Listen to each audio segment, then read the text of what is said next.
Y esta mañana tenemos el gusto de contar con la presencia de Diana Wang. Ella es hija de sobrevivientes de la Shoah, del Holocausto. También es miembro del Museo del Holocausto de la Ciudad de Buenos Aires. Es psicóloga y emprendedora de la memoria. Gracias, Diana, por estar con nosotros una vez más. Gracias por invitarme y es muy útil lo que vamos a transmitir. Sí, vos sabés que queríamos hablar con vos en el contexto de que este martes 18 de abril se va a estar conmemorando Yom HaShoah, que es el día de recordación a las víctimas del Holocausto, de la Shoah. Y queremos hablar acerca de memoria, acerca de recordar. Y para empezar, te quiero preguntar qué significa para vos este día.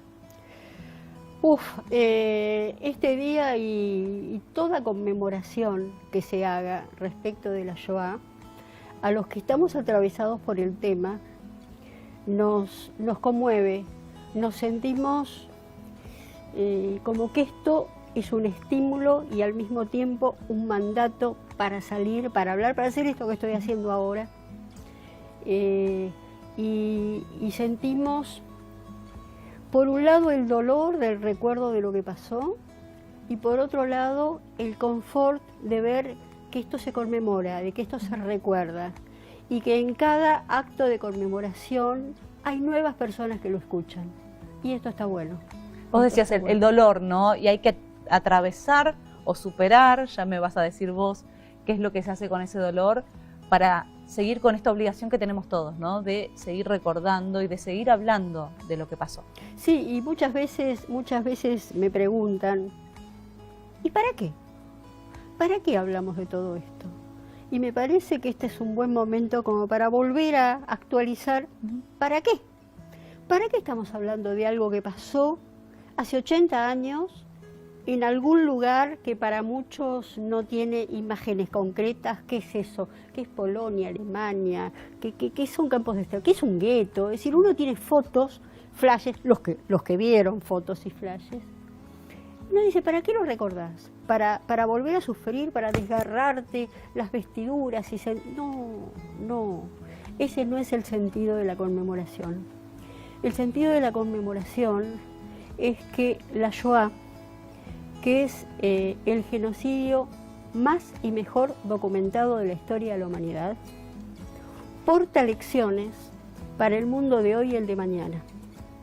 Entonces, lo que tenemos que hacer, no solamente recordar lo que duele, sino tomar de lo que pasó aquellas lecciones que pueden servir para que algún día que veo lejano por el momento, algún día podamos decir que fue nunca más. Pero no es nunca más. Siguió pasando. Después de la Shoah, son tantos los genocidios que no los puedo mencionar en este momento, uno atrás del otro, en todos los continentes, no contra judíos, contra otro grupo, pero la dinámica, el proceso es muy parecido, es muy parecido. Es decir, hay un gobierno que encuentra dentro de su propia sociedad, dentro de su propia cultura, ese grupo que señala como el grupo enemigo, el que hay que destruir, el uno entre nosotros que es diferente. Y entonces se produce en toda la sociedad, se trabaja mucho la propaganda es crucial en todos los genocidios porque genera el consenso de lo que hay que hacer. Y la propaganda señala a este grupo a ser destruido como pasó con los judíos, pero ha pasado en los otros genocidios exactamente igual, como los insectos, como los que hacen daño, los que no permiten que las cosas sean mejor. En distintas situaciones fueron distintos los argumentos. Y entonces consiguen que el resto de la sociedad se encolumne detrás de esta idea y haga cosas que normalmente no hubieran hecho. Sí, la tome como propia. Y entonces uno se pregunta, pero ¿cómo es posible que un país, el país de la cultura, el país de la ciencia, el país de las artes, era lo más moderno que había en la primera mitad del siglo XX, haya cometido lo que cometió? ¿Cómo es posible que la gente haya seguido estas ideas absolutamente delirantes? Bueno, Por esto es imprescindible enseñar la Shoah y hablar de la Shoah y conmemorar la Shoah y transformar este tema en una materia que atraviese toda la educación, porque estamos hablando de, y ahora que con el tema de la inteligencia artificial y con el tema del chat GPT Sí. y con esta cosa que no sabés si es verdad o si es mentira, si lo escribió una persona o si lo escribió el chat, aprender a mirar la realidad con ojo crítico. Esto lo aprendimos por la Shoah Claro. y lo podemos aplicar ahora.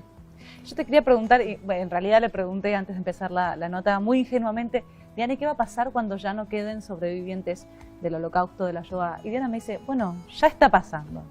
Ya está pasando. Ya está pasando. En este momento los que quedan muy pocos sobrevivientes, infortunadamente, los que quedan son los más jóvenes. Y los más jóvenes se acuerdan muy poco, porque o bien nacieron durante la Shoah o bien una gotita antes y entonces eran muy chiquitos. Uno no se acuerda. Es decir, ¿qué podés hablar de tus recuerdos de los 5 o 6 Claro. años? No hay mucho que puedas hablar. Y entonces, bueno, estos sobrevivientes hablan más de lo que escucharon de sus padres cuando los padres sobrevivieron, porque no todos tuvieron la fortuna de que sus padres hubieran sobrevivido. Y también Entonces, a los que sobrevivieron también, a algunos les llevó muchísimos años, Diana, poder hablar de lo que atravesaron, ¿no? Así es. ¿Y por qué? Así es. Muchas veces hablamos de esto, ¿no? De la cantidad de tiempo, obviamente cada uno tenía su tiempo personal, pero el común denominador era que incluso varias décadas, ¿no? Les llevaba a los sobrevivientes poder mencionar por lo que habían Vos atravesado. sabés que una de las cosas que uno recibe, pero muy comúnmente en los sobrevivientes, que dicen, yo nunca hablé. Yo no hablé, o los hijos, como mi caso, que decían, no, mis padres no hablaron, mis padres no me contaron. No sé nada. Yo no sé nada, cosa que es mentira, porque uno sabe mucho más de lo que uno cree que sabe. Pero esto del silencio fue un común denominador en los sobrevivientes. Cada uno de nosotros cree que le pasó solamente a sí mismo, pero nos pasó a todos. Y investigando el tema, resulta que esto mismo pasa con los sobrevivientes de todos los genocidios, no solamente con los sobrevivientes de la Shoah. Necesitamos 30, 40, 50 años para que ese dique que hemos levantado de silencio lo podamos romper y empecemos a hablar. Y uno se dice, yo pensé que no hablaban porque no querían hablar, pensé que no hablaban porque se habían olvidado, pensé que no hablaban porque negaban Claro. lo que pasó. Nada de eso sucedió. Es decir, en el momento que comienza este flujo de testimonio, no paran de hablar. Entonces, y se acuerdan de todo. De todo. Y se acuerdan de todo. Y entonces uno se pregunta, ¿qué pasó? ¿Qué pasó? ¿Cuál fue el proceso que determinó este silencio? Y el proceso tiene que ver, sería muy largo de explicar, pero lo voy a resumir en cuando uno que es parte de ese grupo que fue designado por un Estado a ser destruido, cuando ese Estado, que es el que me tiene que cuidar, que es el que me tiene que curar, que es el que me tiene que educar, ese Estado es el que me quiere matar, se produce un quiebre de la confianza básica que sustenta mi relación con la sociedad. Entonces ese piso sobre el que estoy parado se fractura de modo tal que yo necesito muchos años para recuperar esa confianza que se fragmentó. ¿Y cómo se recupera? Pudiendo vivir, Claro. desarrollando un trabajo, armando una familia, teniendo hijos, teniendo nietos.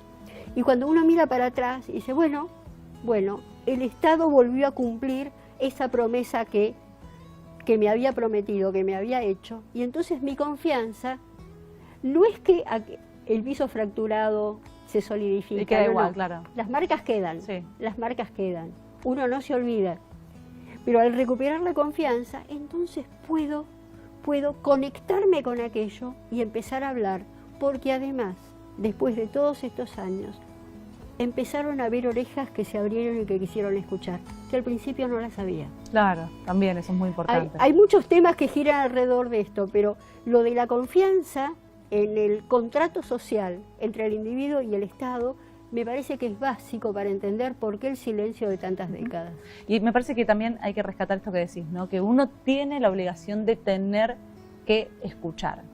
De escuchar, hacer el ejercicio de la memoria. Mira. Y quiero hablar acerca de algunos proyectos porque vos Ok. tenés varios proyectos que tienen que ver con esto, con mantener viva la memoria y ejercitar el recuerdo, ¿no? Uno de ellos tiene que ver con lo que sucedió hace algunos días nada más, el lunes pasado, ¿no? El La lunes presentación pasado de un nuevo... Presentamos el 9º número de Cuadernos de la Shoah. Sí. Y lo que hacemos en Cuadernos de la Shoah es todo esto que te acabo de decir.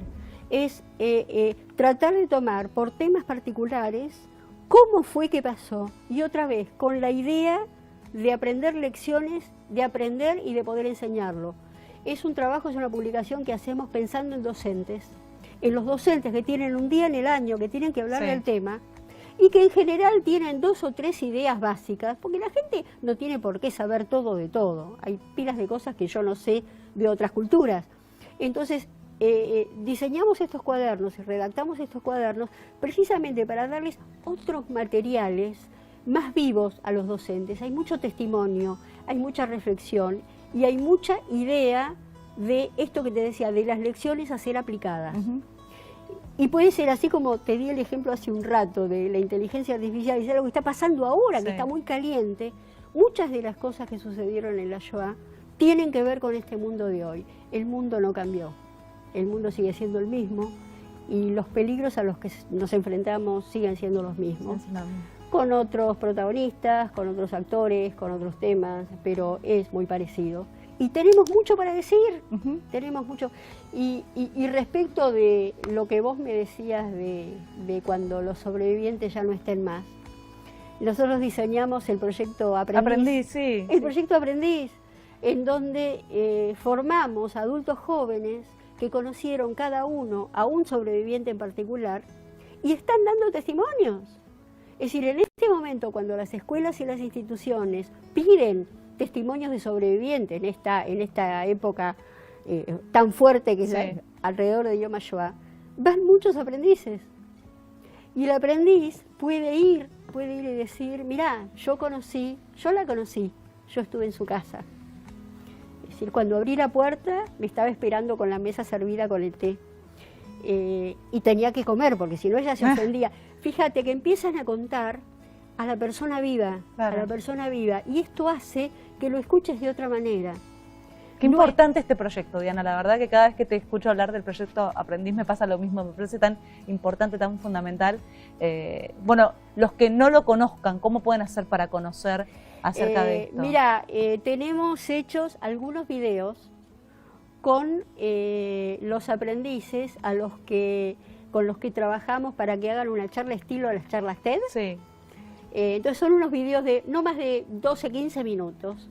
Entonces yo los invito en YouTube, que busquen Proyecto Aprendiz, Museo del Holocausto, y van a aparecer o directamente en la página web del museo.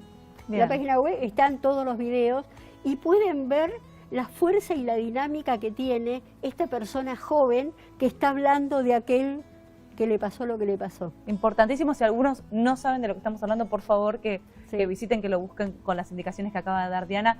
Como siempre, Diana, un placer escucharte y tenerte acá en el programa. Gracias. Ok. ¿Nos acompañas un ratito más? Sí, sí. Nosotros seguimos de esta manera.